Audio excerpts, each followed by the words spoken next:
we were helping people rather haphazardly. Those that came to us, those people in situations where we knew that we could help, we would offer. We were doing many things trying to we've always been taught and always wanted to be able to help people. We've been doing some pretty much garden variety philanthropy, as Helen has just indicated. People would come to us through a variety of sources, and we would make determinations on our own, and sometimes it was more successful than others. And we recognized that ad hoc mechanism just really wasn't answering the mail, and we needed to have a more organized and coherent process, and we wanted to be able to look back on what it is that we had done with some metrics that determined whether or not we had actually been able to use the blessings that had come to us as resources, as indeed resources for other people. Expecting little miracles is that's something that came to John. When you're willing to put forth the energy and the effort to do things that you can come to expect, that miracles will happen. We have some metrics that we've defined, such as not receiving government assistance, earning 200% of the poverty standard. Really, when it comes down to it, it's people being able to make their own decisions. I think that self-sufficiency really shows itself best when we're able to overcome the individual, overcome the self, and become part of a community, that they're willing to serve others. With the intensive case management, there's a lot of accountability, and so expectations are known, they're clear, and one of those expectations is service. The development plan is a roadmap, and it explicitly lays out goals and expectations. So those goals can be centered around many things. Depending on the participants' needs, then the goals can be tailored to that. And so we put those down on paper, giving them something to go by, as well as kind of giving them what our expectations are of how you're going to do that, how you're going to break down the goals, maybe even to little pieces, so that they can be successful in completing them.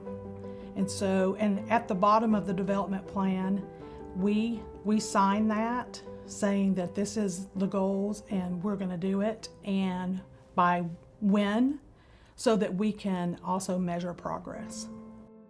When I became involved with ELM Foundation, I was really into a lot of problem with my dad, and at the time I was struggling, so I moved in with a couple, and that couple were the ones who connected me with ELM Foundation, because initially I wasn't willing to go to college, but then they told me we can find ways.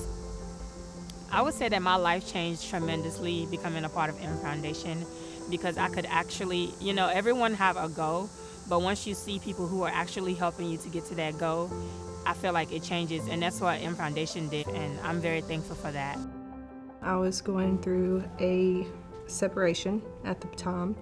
It was an abusive marriage, 3 kids, of course, and I had finally made the decision to leave, and I was terrified, absolutely terrified.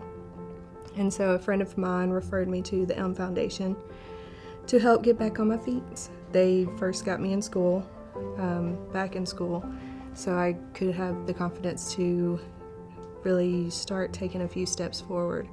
And then after a couple of months of being in school, they actually found a job for me, a really good one that's in kind of the technological field where I could get a little bit of experience. They helped me financially so I could actually go to that job, because with 3 kids, daycare's just insane.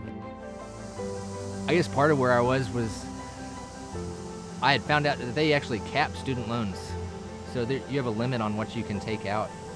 And I remember part of it kind of projecting that, wow, I don't have enough financial cushion to finish school, and for them to come in I mean, it was totally a miracle. I watched things lined up and be executed perfectly, and me finishing school was just, there was so much more going on that was greater than myself.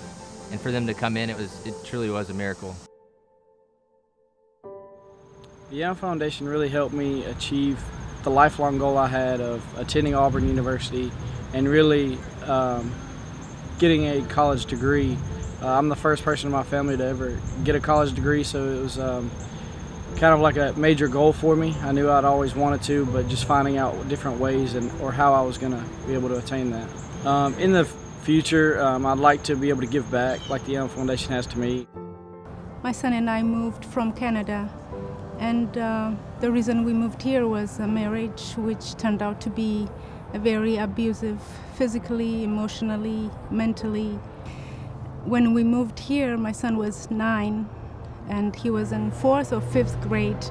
And of course, he was going through the things I went through, experienced everything, all the life difficulties with me, and he got the support a 9-year-old needed or deserved. The ELM Foundation gave us support to achieve that and pursue my career or my education. We went from almost being homeless to having a place to stay, having food to put on the table and clothes to wear. Thank you so much.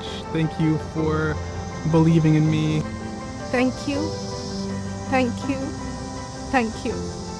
I cannot thank you enough. Thank you. Thank you. Thank you. Thanks, because I wouldn't be here without their help.